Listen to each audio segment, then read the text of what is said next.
There was a lawyer once. His name was Francis Scott Key. He penned a song that I'm sure you're aware of.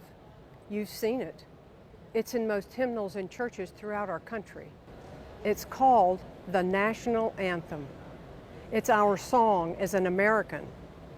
We go, however, to ball games and we stand and sing the words of this song as they float across our minds and over our lips without even realizing what we're saying. Most of us memorized it as a child, but never really thought about what it means. Let me tell you a story. Francis Scott Key was a lawyer in Baltimore. The colonies were engaged in vicious conflict with the mother country, Britain. Because of this conflict and the protractedness of it, prisoners were accumulated on both sides. The American colonies had prisoners, and the British had prisoners, and the American government initiated a move.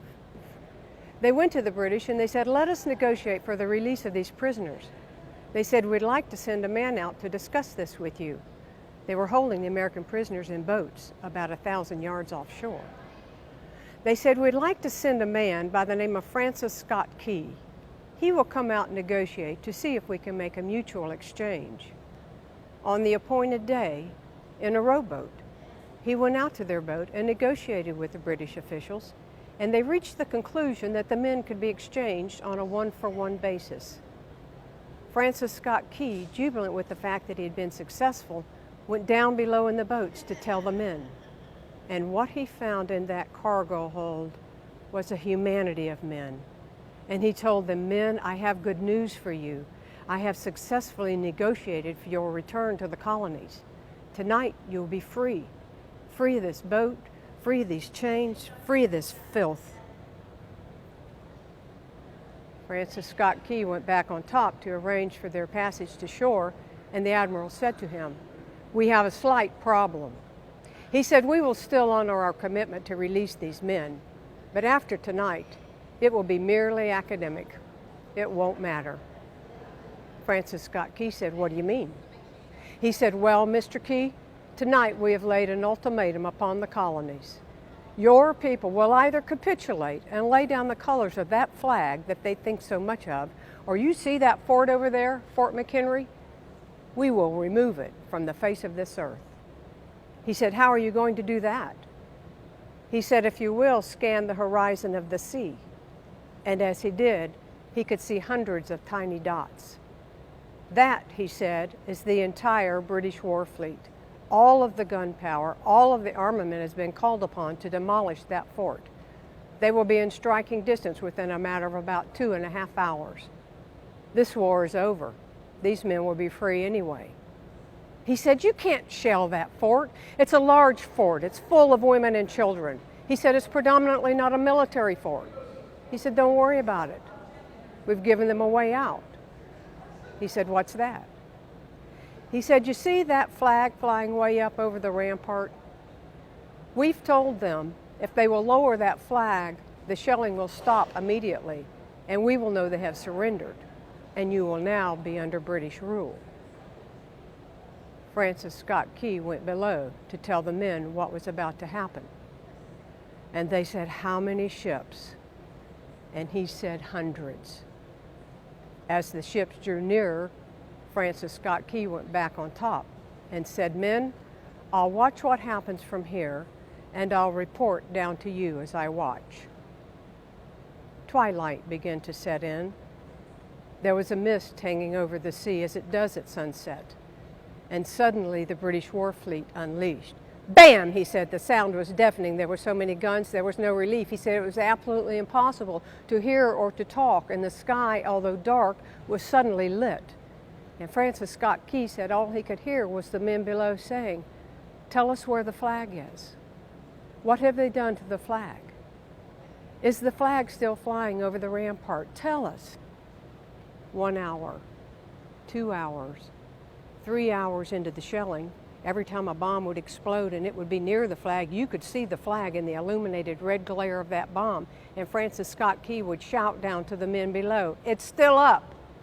It's not down." The admiral came to him and said, "Your people are insane." He said, "What is the matter with them? Don't they understand this is an impossible situation?" And Francis Scott Key said he remembered what George Washington had said. He had said that the thing that sets the American people apart from the rest of the people in the world is they will die on their feet before they will live on their knees. The Admiral said, "We have now instructed all guns to focus on that rampart and take that flag down." But he said, "There's one thing we don't understand. Our reconnaissance tells us that that flag has been hit directly again and again and again, and yet it's still flying. We don't understand that. But for the next 3 hours, all guns will bear down on that point." Francis Scott Key said the barrage was unmerciful. He said all he could hear was the men below praying. The prayer, "God, keep that flag flying where we last saw it." Sunrise came. There was a heavy haze hanging over the land, but the rampart was tall enough. There stood the flag, completely nondescript, in shreds. The flagpole itself was at a crazy angle, but the flag was still at the top. Francis Scott Key went ashore and immediately went to Fort McHenry to see what had happened. And what he found had happened was that flag and that flagpole had suffered repetitious direct hits.